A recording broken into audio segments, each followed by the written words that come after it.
മീരെ മീരെ കാണണമെന്ന് ഞാൻ പറഞ്ഞിരുന്നു. നീ എന്താ അവർക്കൊപ്പം വരാതിരുന്നത്? അത് എനിക്കന്ന് വരാൻ സാധിച്ചില്ല ആദർശേട്ടാ. നീ ഇപ്പൊ എങ്ങനെ വന്നത്? ആരാ കൂടെ? ആരുമില്ല, ഞാൻ തനിച്ചാ വന്നേ. അതെന്തിനാ ഒറ്റയ്ക്ക് വന്നത്? അച്ഛൻ്റെ സൂരജിന്റെ ഒപ്പം വന്നാ പോരായിരുന്നോ? അവരൊക്കെ എന്തിനാ ബുദ്ധിമുട്ടിക്കുന്നതെന്ന് കരുതി. എനിക്ക് കൂട്ട് ഭഗവാനുണ്ടല്ലോ. അത് മാത്രമല്ല, ഞാൻ വരുന്നത് ആദർശന്റെ അടുത്തേക്കല്ലേ. എന്നാലും ഒറ്റയ്ക്ക് വരണ്ടായിരുന്നു. അതൊന്നും സാരമില്ല, എനിക്കിപ്പോ ഭയമില്ല ആദർശേട്ടാ. എന്തോ ഒരു ധൈര്യം മനസ്സിൽ തോന്നുന്ന പോലെ. ആരെയും ആശ്രയിക്കാതെ സ്വയം കാര്യങ്ങൾ ചെയ്യണമെന്നൊരു തോന്നല്. ഞാൻ കാരണം ആർക്കൊരു ബുദ്ധിമുട്ടാവരുതല്ലോ. അതും ശരിയാ. ഞാനെന്നാ ഇനി പുറത്തേക്ക് വരുന്നെന്ന് പറയാൻ പറ്റില്ലല്ലോ. അപ്പോ തനിക്ക് കാര്യങ്ങൾ ചെയ്യാനുള്ള പ്രാപ്തി ഉണ്ടാവണമല്ലോ. തനിക്കെന്നോട് ദേഷ്യം തോന്നുന്നുണ്ടോ? എന്തിന്? ജീവിതത്തിലെ ഏറ്റവും സന്തോഷം ഉണ്ടാവേണ്ട സമയമായിരുന്നില്ലേ? ആ സമയം തനിക്ക് ഈ വേദനകളെല്ലാം ഉണ്ടായത് ഞാൻ കാരണമല്ലേ? അതിന് ആദർശൻ എന്ത് തെറ്റാ ചെയ്തേ? ആദർശന്റെ ഭാഗത്ത് ഒരു തെറ്റുമില്ലെന്ന് എനിക്കറിയാം. ആരെ അറിഞ്ഞുകൊണ്ട് ദ്രോഹിക്കാൻ ആദർശനാവില്ലല്ലോ. ഇത് മതി മീരെ. ഈ വിശ്വാസം മാത്രം മതി എനിക്ക്. തന്നെ വിവാഹം കഴിച്ചപ്പോ ഒന്നിനു വേണ്ടിയും കരയിക്കരുതെന്ന് ഞാൻ ഒരുപാട് ആഗ്രഹിച്ചതാണ്. ഇപ്പതേ ഞാൻ കാരണമല്ലേ താൻ ഒരുപാട് വിഷമിക്കുന്നത്.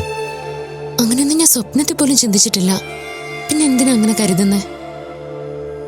ഇതൊക്കെ ഈശ്വരന്റെ പരീക്ഷണങ്ങളാ. ഭഗവാൻ ഏറ്റവും ഇഷ്ടമുള്ളവരെ കൂടുതൽ പരീക്ഷിക്കുമെന്നാ മുത്തശ്ശി പറയാറ്.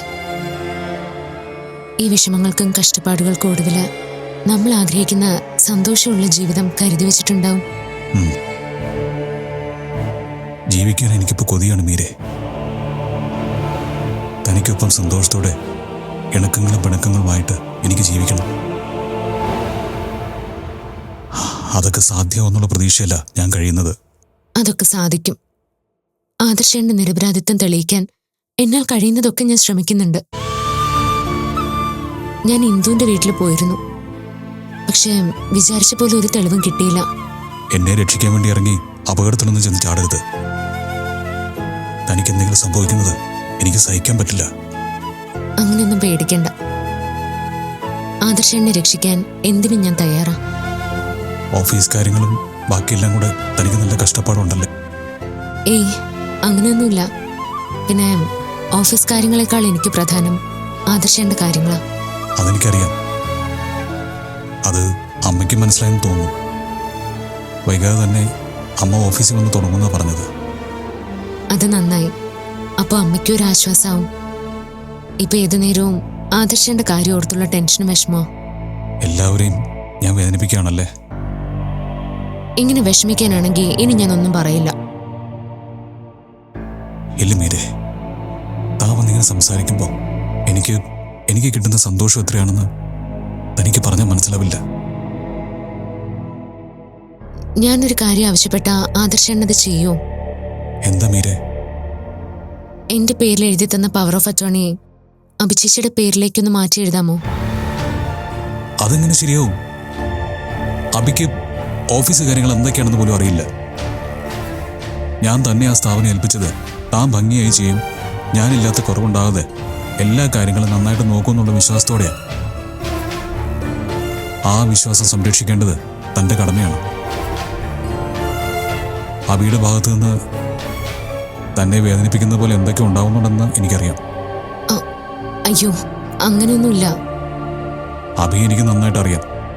അവളുടെ സ്വഭാവവും യാതൊരു പക്വതയും ഇല്ലാത്ത പെണ്ണാണ് അവൾ.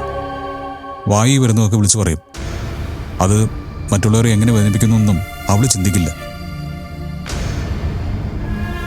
മീര അതൊന്നും കാര്യാക്കണ്ട. അഭിക്ക് വേണ്ടി ഞാൻ മീരയോട് മാപ്പ് പറയാം. അയ്യോ, എന്തിനെങ്ങനെയൊക്കെ പറയുന്നേ? ആദർശൻ എന്റെ മുമ്പിൽ മാപ്പ് പറയുമ്പോ എനിക്ക് വിഷമം ഉണ്ടാവുന്നേ. അത് മറക്കരുത്. എല്ലാ അർത്ഥത്തിലും ഞാൻ കാരണം തനിക്ക് വേദനകളാ ഉണ്ടാവുന്നെന്ന് എനിക്കറിയാം. അല്ല, ആദർശേട്ടന്റെ ഭാര്യ എന്ന സ്ഥാനം പോലും ഞാൻ ഒരുപാട് ബഹുമാനിക്കുന്നുണ്ട്. എന്നോട് ഇത്രയെങ്കിലും സ്നേഹം ഉണ്ടെങ്കിൽ ഇനി ഒരിക്കലും ഇങ്ങനെയൊന്നും പറയരുത്. പറയില്ല. ആദർശേട്ടൻ ഉടനെ ഇവിടുന്ന് പുറത്തേക്ക് വരും. നമ്മുടെ എല്ലാ സന്തോഷങ്ങളും തിരിച്ചു കിട്ടും.